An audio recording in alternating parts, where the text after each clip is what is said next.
Welcome to Uncommon Knowledge. I'm Peter Robinson. By the way, please be sure to follow us on Twitter at twitter.com/UNC Knowledge. The best-selling author of America Alone, The End of the World as We Know It, Mark Steyn publishes regularly in National Review, The Washington Times, Investor's Business Daily, and in venues in Australia, Canada, and the United Kingdom, a one-man Commonwealth Association, and he is a frequent guest host for Rush Limbaugh. Mark, the end of the world as we know it. First question, you mean that as a provocative overreach to get everyone's attention? No, I think we are at the end. Like all Cassandras, you write a book warning about the apocalypse in hopes that you can ward it off. But I think whether we do ward it off or not, we are at the end of the post-World War II global order, and a lot of things have to be rethought as a consequence of that. Segment 1, the numbers. Let's just lay out the demographic argument. I'll quote from America Alone. This book is about the larger forces at play in the developed world that have left Europe too enfeebled to resist its remorseless transformation into Eurabia, and that call into question the future of much of the rest of the world, including the United States, Canada, and beyond. The key factors are 1, demographic decline, 2, the unsustainability of advanced Western social democratic states, and 3, civilizational exhaustion. So we'll take each of those in turn. Demographic decline, the argument. Well, Europe has simply given up, for the most part, having children. If you take the Mediterranean countries, for example, we tend to think of them in our stereotypical way as big, fecund cultures, big Italian mamas, big Greek mamas, my big fat Greek wedding, right. Big fat Greek loving family. In fact, they have collapsed birth rates. Germany, Japan, and Italy are already in net population decline. They have upside-down family trees. They have 4 grandparents with 2 children and 1 grandchild.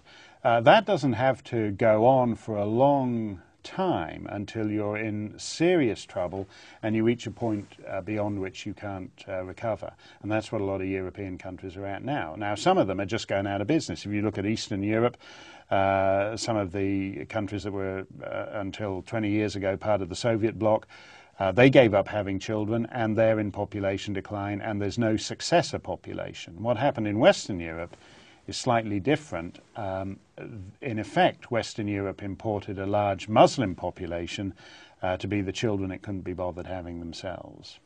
And the Muslim birth rate is? Well, the Muslim birth rate is said to be, because, you know, in a politically correct culture, they don't keep a lot of official figures on this, but compared to the average ethnic European birth rate, where they have 1.3 children per couple, the estimated Muslim population is 3.5. Now, the official British statistic from the official British Government Statistics Office says that the Muslim population of the United Kingdom is growing 10 times faster than the general population. That doesn't have to go on long for the numbers to even out. If you say people think it takes a long time, but if you say have a 90% population, let's not make it any kind of racial thing. Let's call them the Munchkins. Say right. 90% Munchkins, and they have 1.3 children per couple, and then you have a 10% ethnic minority. You can call them the Ruritanians, call them whatever you want, but they have 3.5 children. That 90% and that 10% will have roughly the same number of grandchildren. So in other words, in two generations is all you need, and you've caught up. Yeah. Right. Now you write in America Alone, I'm quoting you, today's high Muslim birth rates will fall, and probably fall dramatically, as the Catholic birth rates in Italy and Quebec have. Question, what is your underlying theory of what drives birth rates? Why would the Muslim birth rate fall? Well, I think there's two kinds of things that drive birth rates. Right. One is it's basic kind of economic improvement. People move from a primitive agricultural society where you don't need large numbers of children to work the farm into more developed societies where you need fewer numbers of children. What's happened in Europe has gone beyond that, though. Mm-hmm. In effect, the social democratic state has said you don't need to worry about children or grandchildren or anything like that anymore. You're taken care of from cradle to grave. There's a relatively high price in taxation to be paid for that, and that's why having a child is expensive in the modern world today. So people have fewer children because it's an economic liability. So if you don't have to have them, why have them? 40% of German female university graduates are childless.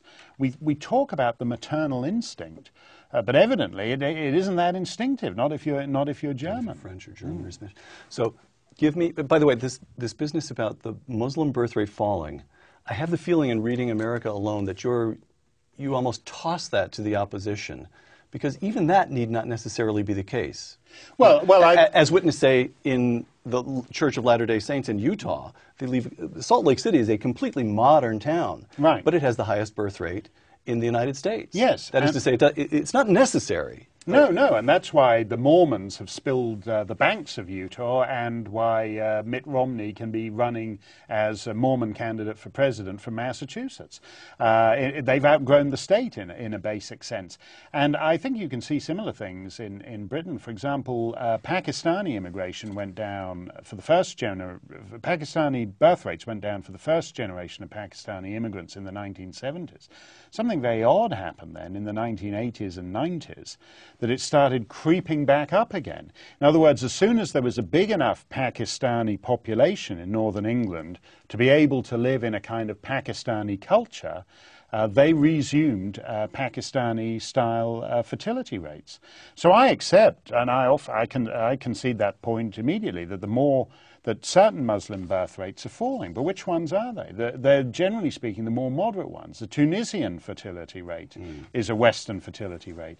In Turkey, why is Kemal Ataturk's Turkey turning into just another Islamist society? Because the Kemalist, westernized Turks have a Western birth rate, and that great vast Turkish rural hinterland in the east retained a traditional Muslim birth rate, spilled its banks, like the population in Utah, and moved into the cities. And that's why whatever happens to Turkey, Kemalist Turkey is dead, gone, over. And if the Pentagon and the State Department don't get that, they shouldn't be in those buildings.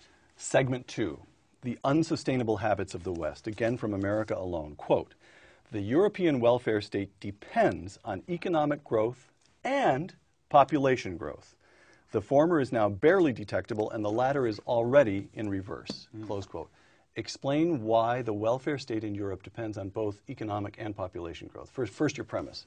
Well, if you don't have welfare, a declining population is not a big problem. I mean, it's a problem in a kind of cultural sense, that you won't have a very hip pop music business if you've got very few young people. Right. But actually, personally, that would suit me just fine. I don't want a lot of young. You and I would be happy with Frank Sinatra. Yeah, right. I would be happy to have Doris Day and trade Lady Gaga to wherever she wants to move to. So if you lose your young people, you have certain cultural consequences. Right. But not necessarily economic ones. I mean, my town in New Hampshire, the population peaked in the 1810 census. And then what happened, the sheep farming industry in New Hampshire collapsed. People moved out to the west. People moved to the mill towns in southern New England. And my town's population declined all the way till the 1940 census. But it didn't matter, because we didn't have a welfare state predicated on the basis that there would be sufficient young people to pay for the retirements of the old people. Now, when we say retirement, by the way, we're talking about a problem that most societies before ours never had. If you look at Greece, something like the best part of 300 professions in Greece, you're allowed to take retirement at 50. 50. So in other words, you work from 20-something to the age of 50, and then you spend 3 decades living at somebody else's expense. Well, who's going to be that somebody else? If you don't have any children, you've got to import someone to be the somebody else, and the people that Europe decided to import were Muslims. Almost every issue facing the European Union, I'm quoting again from America Alone, from immigration rates to crippling pension liabilities, has at its heart the same root cause, a huge lack of babies. Close quote. Give me a kind of summary statement, if you can, on why France, as we know it, can't survive under the current birth rate. Well, it depends on what you think a nation is. If a nation is just a zip code, if a nation is a gate at LAX and it just happens to be an accumulation of the people who are standing around in the gate waiting for whatever until their flight is called, then yes, there will be a France and there will be a Netherlands and there will be an Italy and a Germany. But if you think that a nation is the accumulated inheritance of its past, then there will be no France, and there will be no Germany, and there will be no Italy. It's just a couple of days ago, a prominent politician in Angela Merkel's party in Germany called for the removal of crucifixes from German schools. Germans are post-Christian, like most of Europe, but it is part of their cultural inheritance that you will still see crucifixes displayed in German schools. This Muslim lady is making the point that this now... the official was a Muslim? Yes, this is a Muslim member of Angela Merkel's party in Germany, and she's making the reasonable point that these crucifixes no longer speak to what Germany is, and more to the point, what Germany will be in 20 years. So they're going to go. It doesn't even have to be anything that basic. If you look at British pubs, you look at the English village pub. Is there going to be a need for an English village pub? I mean, if you know English villages well from your university days, Peter, right. You know, if you go to those villages in Oxfordshire, you'll have a tiny little main street on which there'll be 6, 7, 8 thriving pubs. Right. Now, once that population becomes 20, 30% Muslim, how many of those pubs are still going to be in business? So it affects everything. It transforms. You can't have this kind of population transformation without having a broader cultural, socio-economic, and political transformation too. Okay, so let me tell you what I think of when I think of France. 1, nominally, but still nominally, Catholic. 2, rigid separation between church and state, the laïcité policy. 3, a vivid sense of having played a role in European history. Some sense, because the French educational system is pretty good at history as best I can make it out, the kids will understand Napoleon and the Revolution and the long line of French kings through Louis IX all the way back to Pepin. So they will place themselves in relation to the long story of European history. Give me what France will look like, how those 3 aspects of what I think of as French will be changed in 20 years, say. Well, or is 20 years too little? Am I taking... No, I don't think so. I think in 20 years' time, just to take, you mentioned schools. I mean, right. If you take, for example, Antwerp in Belgium, 40% of the children in Antwerp elementary schools select Islamic studies as their religious studies class, versus 26% for Catholic and roughly the same number for non-confessional studies. So in other words, that is the future of Antwerp. So 20 years' time, all those grade schoolers are going to be in their late 20s and early 30s. So you're not wrong. That's the time frame we're talking about. And in France, most of those Catholic schools... most of those Catholic churches are going to be closed. Maybe some of them will be retained as heritage sites, but they're not going to be living Catholic churches. If you think of what was once St. Sophia's Cathedral in Istanbul, it's now a museum. So you can go and see you can go and see what was once there, but it's no longer a going concern, and that's what those Catholic churches will be like. You talk about the history that's taught in French schools. They're not going to be teaching the Second World War in French schools because it's going to be problematic. The Chirps were on the wrong side. Well, and beyond that, the whole question of the Holocaust becomes contentious when you're teaching it to Muslim school children. That's why Dutch schools, for example, decide discretion is the better part of valor, and it's easier just to skip the whole Second World War.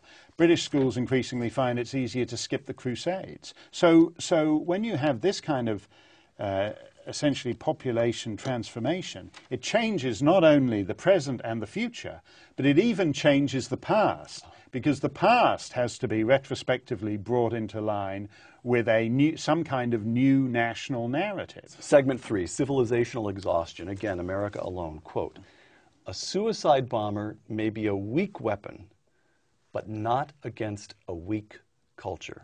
Explain that. Yeah, essentially, Islam has bet that we have expensive toys. We've got the best kind of aircraft carriers. We've got the best kind of tanks. We've got the smart bombs. And that's a short-term advantage. If you want to pick a fight on a battlefield, if you want to pick a fight that is slightly more ambiguous, that never actually calls out the force you're up against onto the battlefield for a big tank battle, then what matters is will. What matters is will. And they have bet that the West does not have the will to defend itself. And they see that every day of the week. For example, in the way Comedy Central just a couple of days ago caved in and censored the show South Park. I don't really know much about South Park. I don't watch it particularly. I don't have a TV reception worth speaking of. But one thing I do know is that 10 years ago, South Park was able to do a Muhammad joke, and it went on the air, and it was broadcast, and nobody threatened to kill anybody over it. Right. What has happened since then is that we have taught these people the lesson that if you threaten to kill and you threaten to murder and you threaten to intimidate, you don't actually have to kill or murder anyone. The culture will just cave anyway. All right. You identify a couple of sources of this civilizational exhaustion. Let me try to ask you for an explanation of each. Again, I'm quoting from America Alone. Most mainline Protestant churches are to one degree or another post-Christian. They hold, actually I'm quoting this sentence just because I love the sentence. Deep breath. They hold that if Jesus were alive today, he'd most likely be a gay Anglican bishop in a committed relationship, driving around in an environmentally friendly car with an arms are for hugging sticker, close quote. The West is exhausted because it has ceased to believe. Well, I think it has ceased to believe in anything. And by that I mean it's not necessary for everyone in a Western nation to be a believing and observant Christian. Mm-hmm. But you have to understand, I think, that your civilization springs from a relatively narrow foundational source. I find it, I like atheists, but I must say I find the quality of atheism has deteriorated dramatically over the last century. If you go back to the late 19th century when Nietzsche declared that God is dead, he at least respected God enough to want to pick a fight over his existence or not. That's something slightly more sophisticated than if you look at Richard Dawkins or, for example, Christopher Hitchens, a smart guy, a man I like very much, yes. A man who is on the right side of most things. But Christopher Hitchens says religion poisons everything. I don't understand how you can look at most of the great artwork of Western civilization. I don't understand how you can listen to Mozart or Brahms and say that. It's not necessary to be an observant Christian to hear the beauty in a great European requiem mass that springs from that Christian tradition. And so the idea of trashing our civilization in the interests of, I think, a multicultural nullity, I think has been a disaster. And I think it's left a great big hole where our identity ought to be. Second cause of civilizational exhaustion, you argue, and I quote again from America Alone, quote, "The populations of wealthy democratic societies expect to have total choice over their satellite TV packages, yet think it perfectly normal to allow the state to make all the choices in respect of their health care. The torpor of the West derives in part from the annexation by government of most of the core functions of adulthood." Close quote. Explain that one. Well, I don't think it's very difficult. I think if you take a picture of the average 13-year-old in California today, and then you take a picture of a 13-year-old from, say, my part of New Hampshire, circa 1878, just put those photographs side by side. Which one would you be willing to leave your house to if you had to go away for a weekend? Mm-hmm. I don't think it's a very difficult question to answer that. Now that's fine when you're 13, but what happens when you extend adolescence? The President of the United States has just told us that if you're 26 years old, you can stay on your parents' health insurance plan. So he's basically said at 26, you're still a child. Childhood extends to 26. Right? On your 27th birthday, you've got to finally shape up and move out of your parents' insurance agency. But until then, you're a child. The problem with that is that I think we have essentially created a society of permanent adolescence, where the important business, healthcare, why is it that people could make their own healthcare arrangements 50, 100, 200 years ago, but that now the state has to do it for us? And what does that say about us? When you insulate people when you insulate your citizens from all the most basic pressures of life, what kind of citizenry do you wind up with? And that's why I do think we are creating essentially a society of permanent adolescence, where we talk about our iPods, we talk about the music we listen to, we talk about our cable packages, whereas everything important, the decisions are made for us by the government. Segment 4, Steyn and his critics. The Economist magazine called your book, quote, an alarmist's creed. The Guardian, one of Britain's leading newspapers, said, quote, Steyn's book is indeed alarmist. Maclean's magazine, for which you write. Maclean's, the Canadian magazine, called the book, once again, alarmist. Why can't you put your argument more calmly? You have something important to say. Why not say it in a way that appeals to the intellectuals who have their hands on the levers of power? Because I think it's actually happening so fast that if we want to do anything about it, we need to do it quickly, or the entire Western world is going to be out of business. What I find fascinating, really, after publishing the book, is that the progressive mind denies there's anything to argue about. You know, some people will pick a fight with me and say, "Oh, the idea that Europe will be Muslim by the year 2030 is absurd. Maybe by 2070 or 2100." Right. So in that case, we're not arguing about the destination. Right. We're only arguing about the length of the journey. But more and more people say, "Well, what would be so wrong? What would be so wrong if the Western world did become Muslim?" And that, I think, is the self-neutering result of the multicultural mindset. You remember Mayor Nagin in New Orleans. When it turned out that a lot of the people who'd moved away didn't want to come back, he got all worried about that because he said New Orleans has always been, quote, a chocolate city, unquote. Mm-hmm. In other words, he thought that who lived there made a difference to what the city was. Why can't you make that point about Italians in Milan? Why can't you make that point about Swedes in Malmo? Why can't you make that point about Dutch people in Rotterdam? And I think that's what I find fascinating, that the leftist progressives say, well, what's the big deal if the whole world becomes Muslim? What would be wrong with that? Right. And I think what the response to that is, well, look, you know, okay, which currently Muslim city would you want to live in? Exactly. I like the Muslim world. I spent a lot of time in the Muslim world. I love Amman.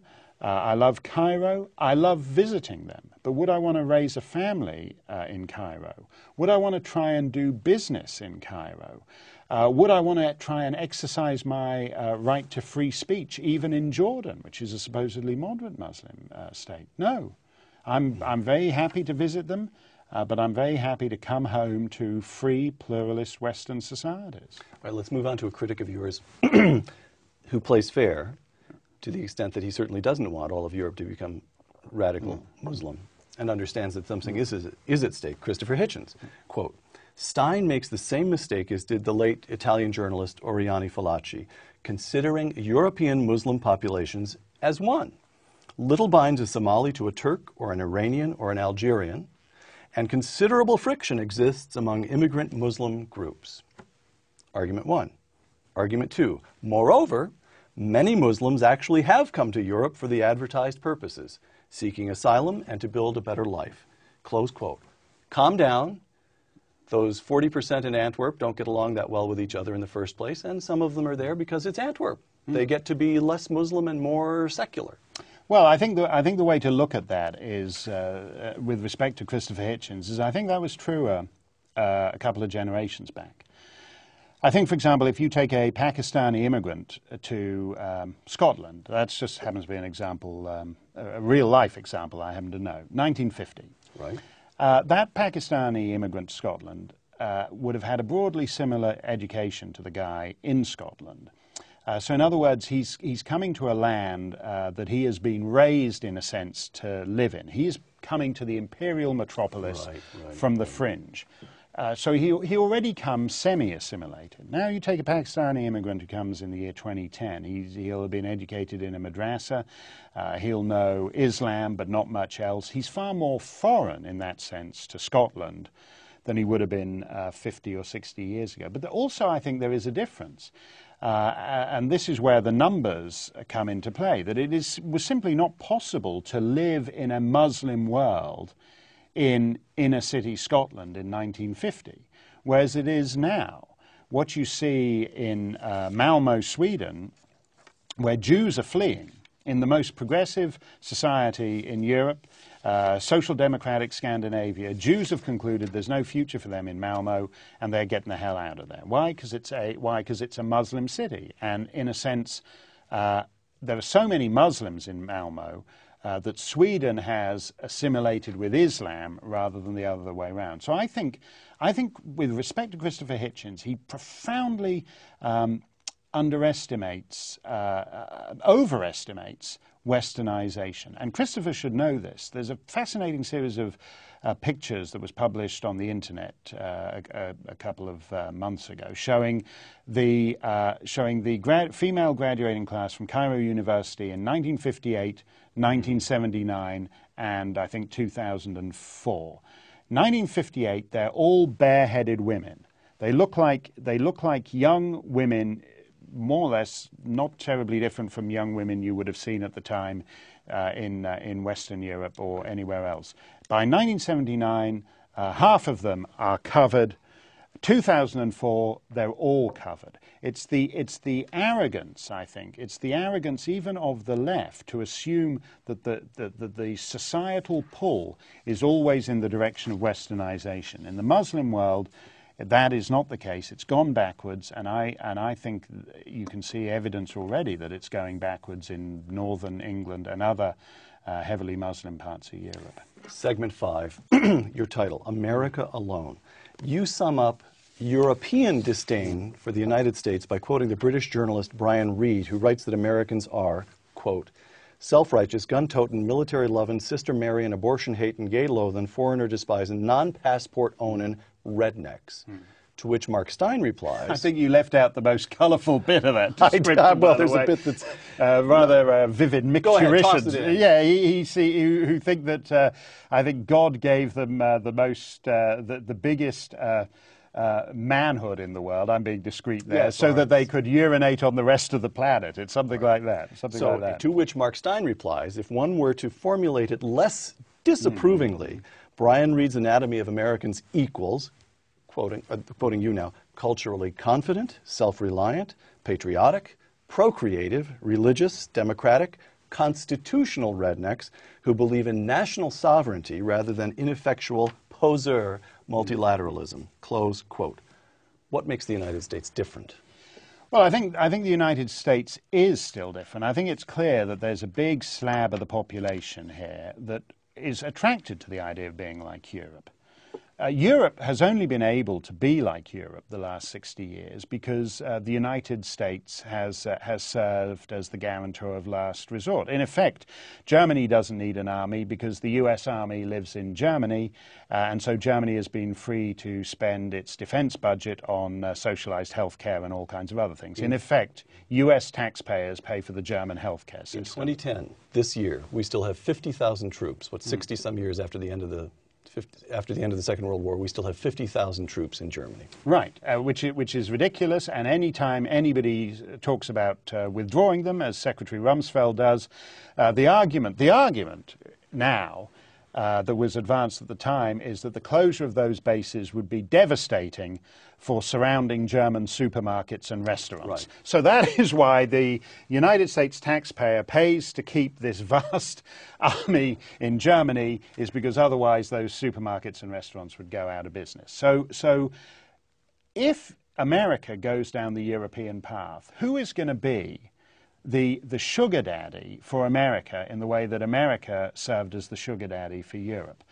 There isn't one. But what heartens me is that America is not yet European. I was very despondent by the results of as you can imagine, of the 2008 election. But what was interesting to me is the nature of the rebellion against that. There was the financial crisis, which happened in a lot of countries. And in a lot of places, from Iceland to Bulgaria, you had massive demonstrations of people pounding on the door of Parliament saying, "Why didn't you, the government, do more for us?" This is the only country in the Western world where a mass protest movement rose up saying, why don't you do less for us? Why don't you get the hell out of our pocket? Why don't you keep out of our lives, big government, and we do just fine? And it's not clear to me whether it speaks for 50.001% of the American people, but it speaks for a significant chunk of them, and that differentiates the United States from most of the other Western nations. You write, Mark, there are three possible resolutions to the present struggle. Again, I'm quoting from America Alone. 1, submit to Islam, but that would mean the end of Western civilization. 2, destroy Islam, but, quote, the slaughter would change America beyond recognition, close quote. 3, reform Islam, but, quote, ultimately only Muslims can reform Islam. All the free world can do is create conditions that increase the likelihood of Muslim reform, close quote. What kinds of conditions are those?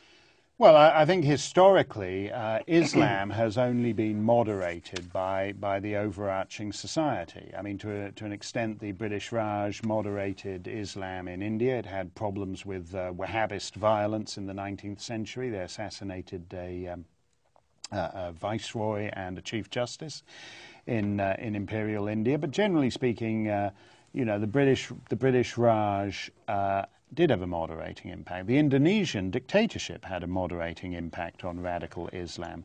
The Soviet Union did. The Central Asian stands were very agreeable places to be when the Soviet Union bust up. They have this disgusting alcohol they drink there. They're incredible. They're the world's most relaxed Muslims drinking this hooch. Very pleasant company. What happened was that the Iranians and Saudis then spent a ton of money radicalizing those people. So that teaches us a lesson. The lesson here is if you're not on ideological offense, you're going to get rolled. This idea that somehow our deference to Islam prevents us from, to make the Christopher Hitchens point, identifying the various mom and pop strains of Islam around the planet that we're in favor of, or just letting the House of Saud and the Iranian mullahs annex anything that takes their fancy, is a recipe for disaster. None of those precedents are attractive to Americans, because Americans don't think the Indonesian dictatorship or the Soviet Union or even the British Raj are terribly attractive. So they're not in the ideological game. What's the program for the United States? Well, I think if you could simply, we set Barack Obama to one side and make you president, or let's do it for experimental for the purposes of mental experiment. Let's make you dictator. What should the United States do?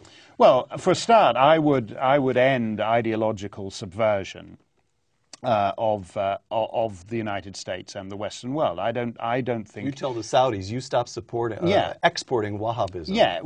Yeah, because basically the Saudis export ideology, not oil. Oil simply funds the export of ideology, and I would stop that, and I would do everything to stop it. I think the tragedy is that the Saudis are reaching the point where they've just about bought up everything they need to buy up in the Western world. Secondly, I do think that unless you have real serious cultural confidence, you should not have mass Muslim immigration. My view on that, I say that with regret, because I would like to believe that all societies can bring people there and create Americans, create Canadians, create Englishmen, create Dutchmen. But if you look at England, I mean, Englishmen whose families have been living there since 1066 are no longer English in any meaningful way. So the idea that you can take some child bride off the boat from mere purr and turn her into a functioning British subject in any way is, I think, highly dubious. And so I do think that at some point we have to grasp the nettle of mass immigration, which is always a sign of societal weakness. Whatever one feels about it in theory, a dependence on mass immigration is a sign of a structural defect in society. Final question, Mark. This will take a moment or two to set up, but I think it's evocative enough to make it worthwhile. Two assessments of the future. Malcolm Muggeridge, the great late British journalist, who in his later years used to tell young people when he was lecturing in this country, as indeed he told me, that we would soon find ourselves in the position of St. Augustine, the Bishop of Hippo, North Africa, who writes the City of God as news of the sack of Rome reaches him. This flower of classical civilization, St. Augustine, who in his own lifetime watches it all slip away. That's assessment one. Assessment two, the present Pope, Benedict XVI. You write yourself, again in America Alone, quote, the future implicit in then Cardinal Ratzinger's name for his papacy, Benedict XVI. St. Benedict is born in Umbria, 480, just 50 years after the death of Augustine, and St. Benedict ensured, quoting you, that critical elements of civilization were preserved and that they would emerge as the basis for Europe and Western civilization. Pope Benedict XVI once quoted a Benedictine motto, pruned, it grows again. So you have Malcolm Muggeridge, sorry chaps, it's the end. And you've got Benedict XVI, who seems to be suggesting that after a period of struggle, rebirth.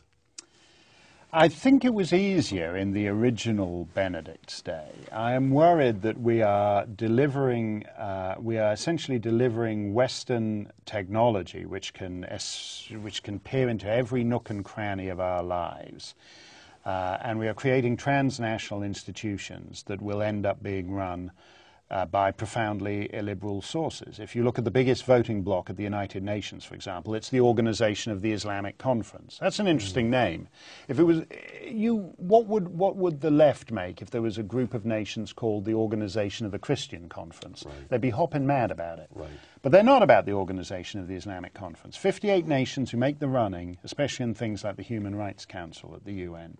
So in other words, these international institutions that were set up mainly by the United States in the late 1940s because the US didn't want to be an imperial superpower. So it created these transnational institutions that have now that are falling remorselessly into the hands of the enemies of liberal societies. And I think that gives the second Benedict a tougher job than the first Benedict has. I don't want to subscribe to Malcolm Muggeridge defeatism. I'm a happy warrior. But turning this thing around is going to be hellish work. And I think at a certain point we're going to find little citadels of light on what is otherwise a very dark planet. In other words, I think pruned it grows again, maybe, but the pruning is going to be far more severe than we yet know. Mark Steyn, author of America Alone, thank you very much. I'm Peter Robinson for Uncommon Knowledge and the Hoover Institution. Thanks for joining us.